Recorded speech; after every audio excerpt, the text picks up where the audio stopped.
अदालत। लोक अदालत जो है एक प्रकार की ऐसी अदालत होती है जो जनता के माध्यम से या जनता के लिए लोकतांत्रिक भावनाओं की प्रतिपूर्ति के लिए किया जाता है।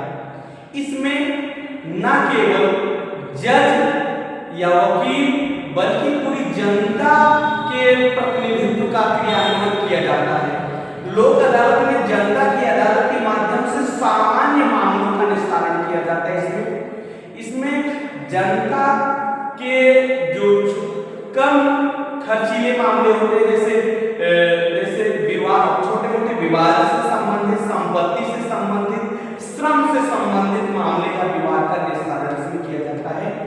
कि इसके संबंध में आगे के लिए चर्चा जो है, इसलिए ग्रामीण क्षेत्रों में ज़्यादा देखा जाता है। महिलाओं पुरुष लोग हैं, गाँव के ही लोगों को इसमें अदालत देखा जाता है, इसमें निर्णय दिया जाता है। लोग समझते हैं इस बारे में, इस पर डिस्कस किया जाता है।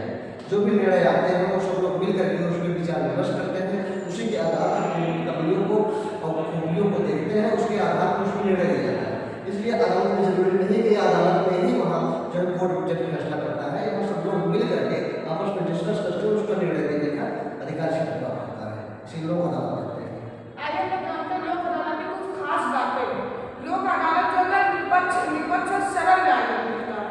लोक अदालत में हम लोग कहते हैं, लोक अदालत में कहा जाता है खर्चे वकील, लोक अदालत में खर्चे जो है वकील खर्चे नहीं होते हैं, वहाँ पे वकील की फीस नहीं होती है। लोक अदालत की जो अपील होती है उसके ऑर्डर के अकॉर्डिंग, ऑर्डर के खिलाफ कोई और फैसला नहीं दे सकता।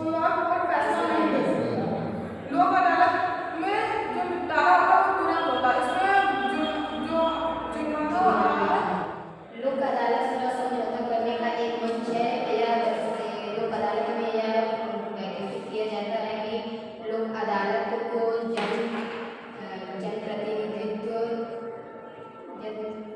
जनप्रतिनिधित्व या लोगों के द्वारा किया जाता है।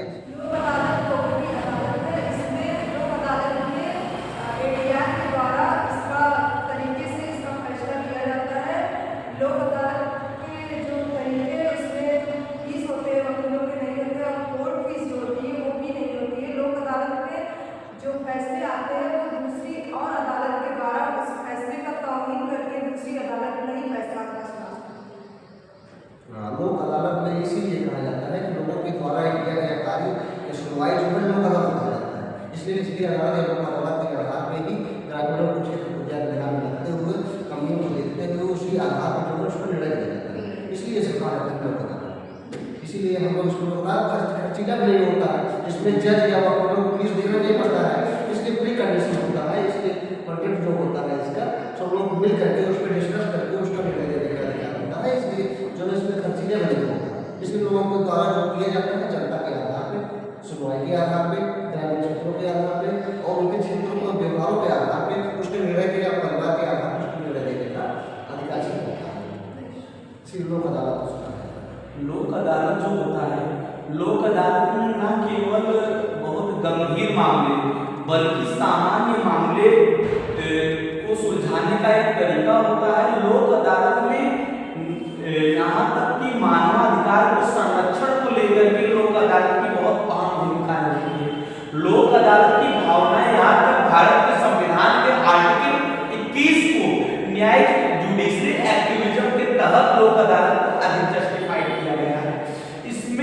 इसमें लोक अदालत में के कार्रवाइयों से न केवल supreme court, high court, district court में न केवल मामले बल्कि अधिक समय तक लाते हैं, बल्कि वहाँ के मामले के केसों की सुनवाई कम होती है लोक अदालत के माध्यम से। इसके बहुत सारे बेनिफिट्स होते हैं, यहाँ तक कि लोक अदालत के माध्यम से निचले पायदान की जनता को अधिकतम लाभ और उनकी जन सुनवाई का बहुत अत्यंत तरीका, एक सुलभ तरीका होता है। इसीलिए तो लोक अदालत कहते हैं। लोक अदालत के सदस्य लोक अदालत में बैठ करके 3 लोग 4 लोग या 2 लोग जो भी है, जो कई लोग मिल करके उसको बैठ कर डिस्कस कर सकते हैं। उसमें जो कम से कम 3 लोग आने चाहिए लोक अदालत में, कम से कम 3 सदस्य उसमें बैठ करके उसमें सुनवाई करते हैं। इसलिए खर्चीला जो होता है ना, हमारा जो भाई साहब ने बताया अभी आर्टिकल 21 जो है, जो प्राण और दैनिक स्वतंत्रता के आधार पर आता है उसी के आधार पर जो है निर्णय दिया जाता है। क्योंकि उसमें कोर्ट अगर आपातकालीन लगता है तो भी हम इसको सुनवाई कर सकते हैं।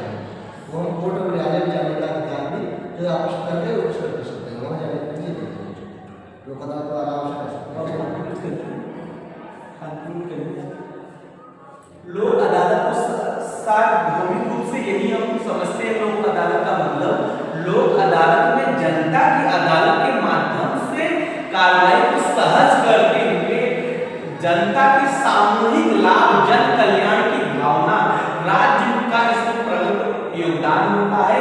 लोक अदालत को क्रियान्वित करने के लिए सांविधिक विधि द्वारा, मतलब कि न्यायालय के मतलब संविधान की सांविधिक विधि द्वारा इसका प्रारूप तैयार किया जाता है।